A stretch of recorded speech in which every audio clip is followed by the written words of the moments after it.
Welcome to Guide Guru. We hope this video helps. You start by confirming prerequisites and making the first physical connections. First, gather a CAN transceiver, twisted pair cable, two 120 omega terminators, and a multimeter.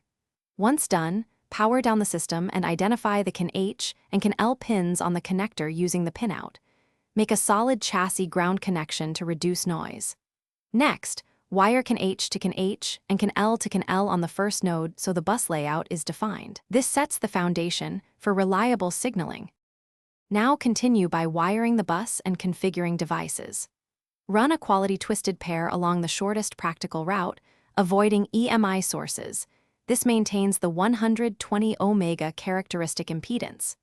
Make sure the only terminators are at the two physical ends of the bus, so reflections are suppressed.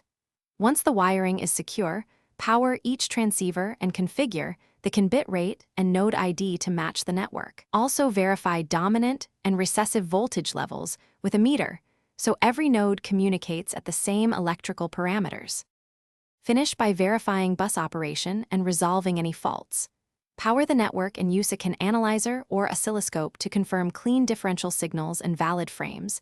You should see a stable 2.5V idle midpoint and proper dominant levels during bits.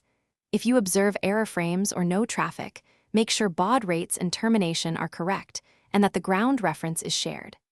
If things go wrong, isolate and remove nodes one by one. Swap suspected transceivers and remeasure continuity.